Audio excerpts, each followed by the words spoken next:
Welcome to another explainer. Today, we're taking apart a dilemma that pretty much every single one of us wrestles with at some point in our lives. We're looking at that agonizing choice between freedom and money. I am honestly so excited to walk you through this because we are going to completely rethink how we approach this trap. It's not just about getting more of one and desperately sacrificing the other. We're going to build a totally new framework to help you make life choices without the guilt, without the confusion, and with a really wholesome understanding of what's actually at stake. So let's get right into it.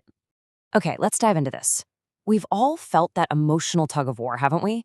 You get a job offer that pays incredibly well, but your stomach instantly drops when you think about the intense hours.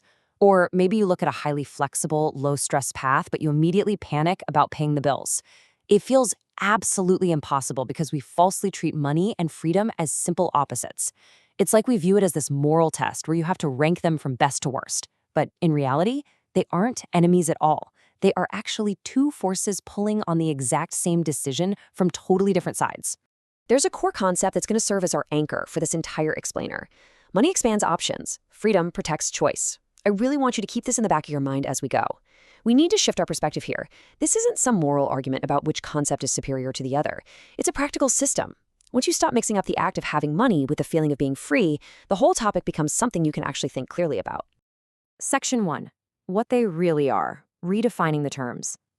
To really get this, we have to stop treating these as vague, floating concepts. Let's ground this and see how redefining what freedom and money actually mean in the real world builds a much better understanding. Let's start with freedom. Technically, it's the ability to act without unwanted constraint, but it's not just one uniform thing. We're talking about time freedom, location freedom, decision freedom, and mental freedom. Think of it like space in a room full of furniture. If the room is yours, but it's packed wall to wall with heavy desks and giant couches, your movement is literally severely limited. You can barely turn around. Freedom is the open floor plan. A job might pay incredibly well, but if it dictates every hour of your day and every move you make, well, your room is crowded. More open space means more possible motions. Now, let's look at money.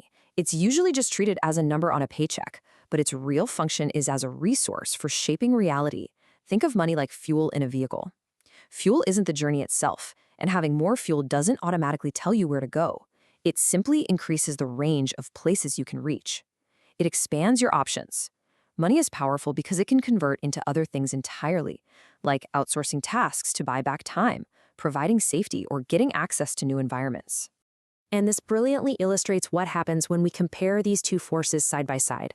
A really clear picture emerges. Money asks the main question, what can I afford? It protects your options, your financial buffer, and your access. In short, it gives you capacity. Freedom, on the other hand, asks, what can I choose? It protects your time, your control, and your flexibility. It gives you agency. You could absolutely have the capacity to buy a huge, beautiful house, but if you have to work 80 hours a week to pay for it, you have zero agency to actually sit down and enjoy it. Section 2. The hidden trade-offs, when forces collide. So what actually happens when capacity and agency crash into each other? Let's step into the messy real world, because you're rarely choosing between pure money or pure freedom. You're usually choosing between different kinds of pressures. The most obvious place this collision happens is time versus income. You're either exchanging hours for money or you're sacrificing income to get your time back. Let me ask you, have you ever felt rich but rushed? That happens when you have plenty of fuel, but your own tight schedule is completely blocking the open road. Every extra dollar you earn might be tied to another meeting, another email, or another obligation, which means your money is high, but your lived freedom is incredibly low. Then there's a much subtler trade-off: security versus flexibility. Money often buys a very predictable cushion. Think of a stable, high-paying corporate path. But that security requires strict structure, savings discipline, and long-term commitments. Freedom keeps your options highly adaptable and lets you pivot quickly, but it offers far less certainty. You aren't just choosing between comfort and discomfort here. You're choosing whether you prefer the peace of predictability or the thrill of adaptability. And here is the trap people miss the most: identity versus independence. Sometimes money isn't just paying for your living expenses, it's paying for a status identity, a prestigious job title, a specific social image, the whole shebang. But that identity can quietly become a cage if it gets too expensive to maintain. Freedom protects your true independence, but it often asks you to strip away those secure external signals that people use to feel safe and validated in society. Section 3. The bundle. choosing without regret. Understanding these collisions leads us to a massive realization. Every single gain creates a new boundary. If you gain more money, you might also gain expectations. If you gain more freedom, you might also gain uncertainty. This means we have to stop looking at our decisions as single isolated data points and start looking at them as complete bundles. Now, what's really interesting about this slide is that neither path is objectively good or bad. A higher paying path gives you security, savings, access, and future leverage. But what does it ask for? More hours, heavy expectations, and way more dependence on the role. Conversely, a more flexible path gives you autonomy, space, and control over your pace, but it demands you accept less predictability, slower financial accumulation, and a lot more self-management.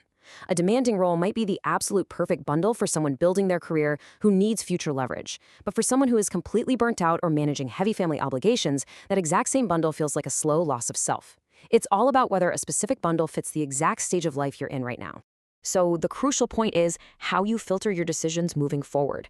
Instead of frantically asking which is better, you should use these 3 questions to read the real system underneath any life choice.